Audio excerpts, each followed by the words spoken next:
How's it going, everybody? I'm Sam Lee and welcome to Gaming Instincts. Many Nintendo fans crossed their fingers and prayed for something related to Breath of the Wild 2 to be shown at this year's E3. The brief sign of life shown during February's Nintendo Direct only set Zelda fans on a trajectory course for total meltdown and implosion if nothing was shown. Thankfully, all is well with the universe as the audience got not only a new teaser, but an estimated launch window. However, on top of getting some answers, we were left with a lot of questions in tow. With Breath of the Wild looming in the distance, here are the top 5 questions we want answered regarding the follow-up to one of Nintendo's most legendary titles of all time. Number 5. More specific release window. What gamers are often equally concerned about for new games, on top of features, mechanics, and so forth, is the release window of a given title.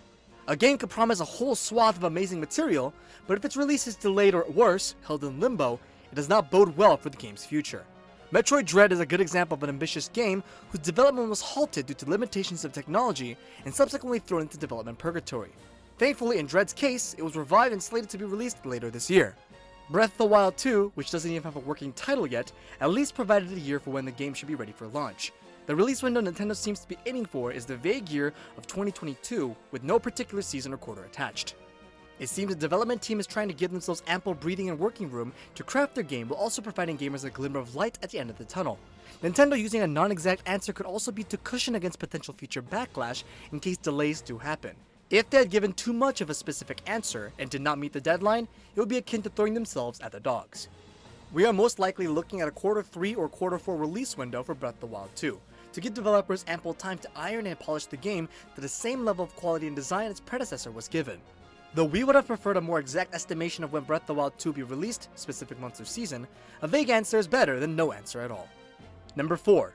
Which console is the game designed for? Rumors of an alleged and upgraded Switch console were steadily rising as we approached E3. From data mines, store page leaks, and insider comments, an updated rendition of the Switch is looking more and more like a possibility. It is also an inevitability, given the pace of the current console generation, with Sony and Microsoft touting their next-gen machines and hardware. It is only a matter of time until Nintendo plays its hand. With that in mind, it leaves us to wonder what Breath of the Wild 2 is being developed with in mind. It will definitely release on the current iteration of the Switch, just as the original Breath of the Wild still released for the Wii U console. However, the Switch in its current state isn't exactly the most optimal platform to release a game on, as video games in general are growing in scope, ambition, and technological feats. An updated Switch console will definitely have the hardware necessary to make Breath of the Wild 2 a true next-gen experience, if the rumors regarding it are true, and a technological step up from its predecessor. However, focusing development primarily on this supposed console, which may not even exist, could potentially alienate an entire crowd of people from even playing, given that the Switch is Nintendo's current console. So a future Switch-only release seems unlikely. Nintendo could plan for a dual release for both the Switch and updated model, but that could potentially limit the heights Breath of the Wild 2 could reach due to the technological limitations of the older model. Whatever Nintendo has in mind, hopefully it is a decision made taking both product and consumer in mind. Number 3. Link's arm. A big focal point in the teaser we received during E3 was Link's new glowing arm. We saw from the teaser back in 2019 that Link absorbed some sort of green energy into his right arm, though whether this was consensual or not is up for debate. It is undoubtedly the same energy from the hand that was holding down the mummified husk in the underground chambers Link and Zelda ventured into during the 2019 teaser, which also rescues Link later. The E3 2021 trailer revealed that Link absolutely has a new arm in the sequel game. Wrapped in the same strange straps as Green Hand from 2019 was, Link's new arm is encased in black, with grayish paint-like markings reaching up to his torso. Beyond its unique appearance, the arm's most important feature is how Link is able to perform a variety of new abilities with it, presumably. From the trailer, we see Link performing a move similar to stasis granted by the Sheikah Slate, knocking a boulder backwards in a set outline trajectory without having to batter it like normal. We also see Link phase through the underside of a stone outcropping, popping out from up above, surrounded by a brief swirl of the same greenish-blue energy. We want to know how Link gets this new arm, and whether it replaces the Sheikah Slate in any official capacity, with the latter being one of Link's most foremost tools in the original game. Number 2. Zelda's Fate. Fans were hyped to see Link and Zelda together in the original 2019 teaser, starting off an expedition, hinting that the two will be able to adventure with each other. Many wanted Zelda to be more involved in a game, and legend about her after all. However, we clearly see our short-haired princess fall into a chasm alongside some rocks in the newest trailer, rendering the hope of a game with Zelda as her companion, or being playable for that matter, to tatters. It is up to Link to save the day all by his lonesome once again, albeit with some usual assistance. But what happens to her? Was her fall due to the ominous red tendril shown up in the trailer, or perhaps she fell due to Link not being able to reach her in time? If the former, then she has been taken by enemy hands once again. If the latter, then her fate is much more up in the air, though let's be honest, she's probably not dead. This game is called The Legend of Zelda after all. If she does survive, will she end up as an amnesiac instead of Link this time around? It is interesting to consider, but probably not likely. To show such a pivotal scene in the trailer, Zelda's fall must happen early in the game, with some sort of time skip accompanying it. This can be inferred by how vastly different Link looks throughout the subsequent footage. He no longer ties his hair, instead letting it flow wildly and freely.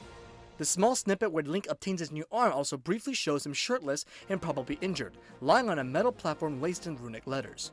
Though this confirms that Zelda will be out of the picture for a while in the game, we wonder how much involvement she'll have throughout the story. She maintained a semblance of a presence in Breath of the Wild thanks to recovered memories, flashbacks, and the overall state of Hyrule. But it is doubtful Breath of the Wild 2 will pull the amnesiac Link shtick again. With her out of the picture so soon, we hope she'll still be just as involved, even if it's just in spirit. And finally, number 1, timing of Skyward Sword and Sky motif. There was a lot of falling down going on both in 2019 and 2021 trailers. However, an interesting thing to note was the focus on things falling from and floating in the sky. It is unlike anything we've seen in the original game, with entirely floating cliffsides and rocky outcroppings basking in the sunset and sea of clouds. Even Hyrule Castle itself was ripped out of the ground and made to float ominously above, enveloped in a brooding red aura. There seems to be a major focus in the sky and things heading skyward. It makes us wonder if Skyward Sword being remastered was sheer serendipity, or on purpose, with Breath of the Wild's 2 theme in mind. If it was done entirely on purpose, then it would tie together the first chronological game in the series with the game that practically is at the end of it all. Breath of the Wild is already chock full of references to past Zelda games, from the Koroks, goddess statues, NPC comments, and more. Having this connection be divulged later in the game would be a neat way to tie the games full circle, and a great nod to the franchise's timeline, regardless of how convoluted it is. That would make for a nice 35th anniversary gift, right? And this has been Gaming Instincts. The full article is linked in the description below, and if you want to check out other awesome articles, head on over to our website at gaminginstincts.com. Make sure to subscribe to our newsletter and YouTube channel to stay up to date on all that gaming news. Thanks for watching, this has been Sam Lee, and until next time.